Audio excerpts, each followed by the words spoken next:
আমি 15 জন বিখ্যাত মুফাসসিরিনদের নাম বলতেছি, এইরকম অসংখ্য আছে। এই নূর দ্বারা যে আল্লাহর রসুলকে বুঝিয়েছেন, 1 নম্বরে হযরতে আব্দুল্লাহ ইবনে আব্বাস রাদিয়াল্লাহু তাআলা, যিনি হলেন রঈসুল মুফাসসিরিন, সুবহানাল্লাহ বলেন। 2 নম্বরে হযরতে জালালউদ্দিন সুয়ুতি রহমতুল্লাহ আলাই। 3 নম্বরে হলো ইমাম আলাউদ্দিন খাজেন রহমতুল্লাহ আলাই। 4 নম্বরে হলো ইমাম কাজী নাসিরউদ্দিন বাইজাবি রহমতুল্লাহ আলাই।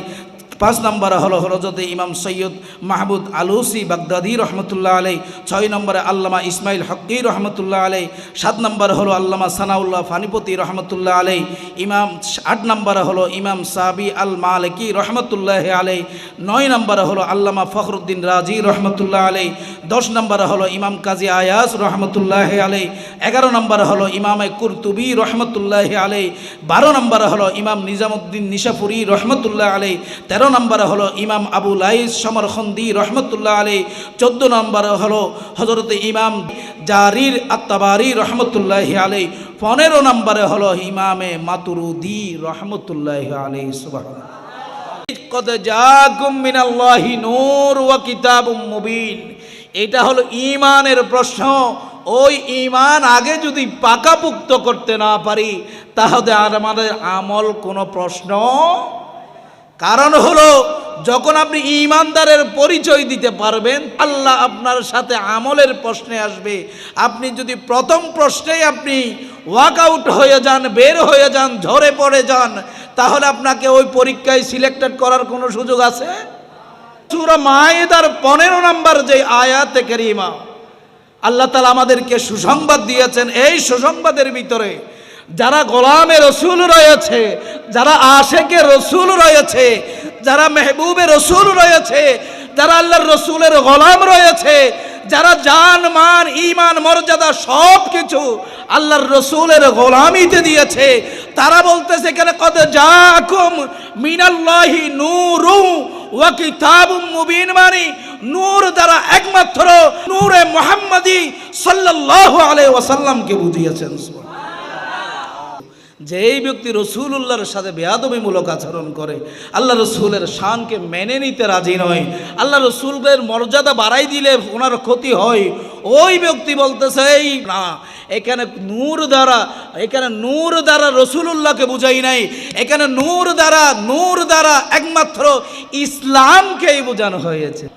রঈসুল মুফাসসিরিন হযরত আব্দুল্লাহ ইবনে আব্বাস রাদিয়াল্লাহু তাআলা, যিনি সর্বপ্রথম কোরআনের ব্যাখ্যা করেছে, অর্থাৎ আমরা তো সব শব্দ বুঝি না, বুঝি কি বুঝাইতে চেয়েছে, এরকম যেই ব্যক্তি তাফসীর করেছেন, ওই ব্যক্তি বলতেছে সর্বপ্রথম এই আয়াতের মধ্যে আল্লাহ যাকে নূর হিসেবে বুঝাইতে চেয়েছেন, ওই ব্যক্তি আমার আপনার জগতের একমাত্র নবী সৈয়দুল মুরসালিন হযরতে রাসূল পাক সাল্লাল্লাহু আলাইহি ওয়াসাল্লাম। সুবহানাল্লাহ।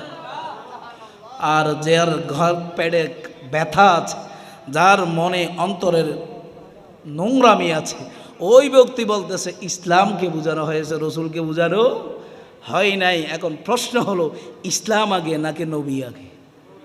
কথা বলেন না বাবা, ইসলাম আগে না নবী আগে? তো ইসলাম কখন আসছে? নবী আগে এসেছেন, সুবহানাল্লাহ বলেন না। ইসলাম নবী আসার পরে নবীর কাছে কোরআন আসলো।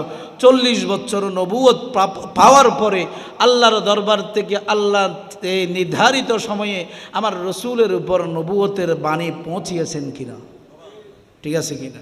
যেই দিন থেকে নবুয়তের বাণীর দুনিয়ার জমিনের মধ্যে আসতেছিল, ওই দিন থেকেই আমার রসুল ইসলামের বাণী, ইসলামের ঝান্ডা রসুলুল্লাহর হাতের উপর দিয়ে আল্লাহ ওনাকে ওনার এই প্রতিনিধি হিসেবে নির্ধারণ করে নিয়েছেন। সুবহানাল্লাহ।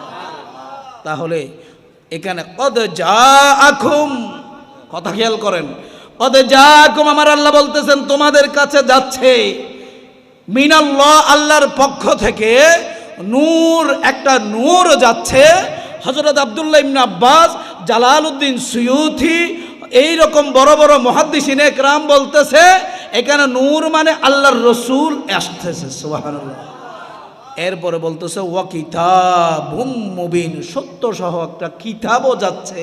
তার মানে বোঝা গেল সত্য সহ যেই কিতাব আল্লাহর দরবারের থেকে আমাদের কাছে এসেছে ওই কিতাব অন্য কোনো কিতাব নয়। আল্লাহ যেই কিতাব কোরআনুল কারীম ইকরা বিসমি রব্বিকাল্লাযী খলাক বলে সর্বপ্রথম যেই আয়াতে কারীমার মাধ্যমে কোরআন আমাদের কাছে পৌঁছানো হয়েছিল ওই কোরআনেই হলো আল্লাহর দরবারের কিতাব। উচ্চ আওয়াজে বলুন। আমি এখনো বিশেষ ব্যাখ্যায় যাই নাই। তাহলে কিতাব মানে আল্লাহ কোরআনকে বুঝিয়েছেন, নূর মানে রাসূলুল্লাহকে বুঝিয়েছেন। কিতাব মানে কিতাবের মধ্যে ইসলামও কিন্তু আছে কিনা? আল্লাহ আমাদেরকে বলেছে দিয়েছেন আলাইকাল কিতাবা তিবিয়ানাল লিকুল্লি শাই তিবিয়ানাল লিকুল্লি শাই। ও আমার বান্দা, আমি আল্লাহ যা কিছু দুনিয়ার মধ্যে প্রেরণ করেছি, শরীয়তের হুকুম আহকাম যা কিছু দুনিয়ার মধ্যে প্রেরণ করেছি, যা কিছু দিয়েছি সব কিছু আমি বর্ণনা করেছি তিবিয়ানাল লিকুল্লি শাই, কোরআন নামক একটা কিতাবের মধ্যে। তার মানে পূর্ণাঙ্গ ইসলাম যাকে বলা হয় ওই ইসলামে একমাত্র আমি আল্লাহর কোরআনুল কারীম। উচ্চ আওয়াজে বলুন। কথা ভাগ করারও দরকার নাই, হিসাব সোজা। কারণ আল্লাহ বলেছেন ইসলামে যা কিছু আছে সব কিছু কোথায় দিয়েছে? কথা বলেন না, কোথায় দিয়েছে? কোরআনে দিয়েছে। তো কোরআনে যদি দিয়ে দেয়, কোরআন মানে তো ইসলাম। কথা ঠিক কিনা? কোরআন মানে কি? ইসলাম। কোরআন মানে যদি ইসলাম হয়ে থাকে তাহলে এখানে আলাদাভাবে আবার কোরআন আর ইসলাম ভাগাভাগি করার দরকার কি? কোরআন আর ইসলাম তো আলাদা শাখা প্রশাখার। যেইখানে সব কিছু এক বস্তায় থাকে এখান থেকে বস্তা থেকে বের করে আলাদা করে শো ডাউন করাটা বোকামি না? কথা বলেন না? তাহলে মালিককে যেই কিতাবটা নিয়ে এসেছে উনি বেশি উপযুক্ত নাকি ইসলাম বেশি উপযুক্ত? আমি 15 জন বিখ্যাত মুফাসসিরিনদের নাম বলতেছি, এইরকম অসংখ্য আছে, শতাধিক আছে। এরপরে যে মুহাদ্দিসিনে কেরামের নাম আমরা সচরাচর শুনি ওই রকম এই নূর দ্বারা যে আল্লাহর রসুলকে বুঝিয়েছেন। এক নম্বরে হযরতে আব্দুল্লাহ ইবনে আব্বাস রাদিয়াল্লাহু তাআলা যিনি হলেন রঈসুল মুফাসসিরিন। সুবহানাল্লাহ। 2 নম্বরে হযরতে জালালউদ্দিন সুয়ুতি রহমতুল্লাহ আলাইহি। 3 নম্বরে হলো ইমাম আলাউদ্দিন খাজেন রহমতুল্লাহ আলাইহি। 4 নম্বরে হলো ইমাম কাজী নাসিরউদ্দিন বাইজাবি রহমতুল্লাহ আলাইহি। 5 নম্বরে হলো হযরতে ইমাম সৈয়দ মাহমুদ আলুসি বাগদাদি রহমতুল্লাহ আলাইহি। 6 নম্বরে আল্লামা ইসমাইল হক্কি রহমতুল্লাহ আলাইহি। 7 নম্বরে হলো আল্লামা সানাউল্লাহ ফানিপতি রহমতুল্লাহ আলাইহি। 8 নম্বরে হলো ইমাম সাবি আল মালিকি রহমতুল্লাহ আলাইহি। 9 নম্বরে হলো আল্লামা ফখরুদ্দিন রাজি রহমতুল্লাহ আলাইহি।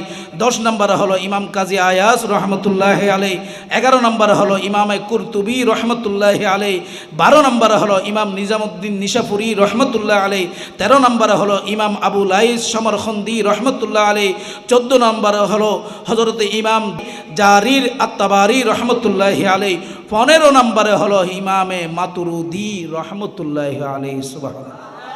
আমি যেই 15 জন বিখ্যাত মুহাদ্দিসিনে কেরামের কথা আপনাদেরকে বলেছি, এই 15 জন মুহাদ্দিসিনে কেরাম আল্লাহর দরবারে শুধু তাই নয়, জগৎ বিখ্যাত এমন কোনো জায়গা নেই, এমন কোনো আলেম নেই, এমন কোনো মুফতি মুহাদ্দিস মুফাসসির নেই যেই প্রতিষ্ঠানে এই ব্যক্তিদের কিতাবগুলো পড়ানো হয় না। সুবহানাল্লাহ। ওই সকল ব্যক্তিরা বলতেছে আমরা আমাদের স্ব নিজস্ব কিতাবের মধ্যে কদ জাআকুম মিনাল্লাহি নূর মানি আমার রসুলকেই সাব্যস্ত করে দিলাম। কারণ হলো এখানে ইসলাম হবে না, ইসলামের দুনিয়াবি মালিক যাকে আল্লাহ বানিয়ে দিয়েছেন ওই মালিকই হলো আল্লাহর নূর। উচ্চ আওয়াজে বলুন।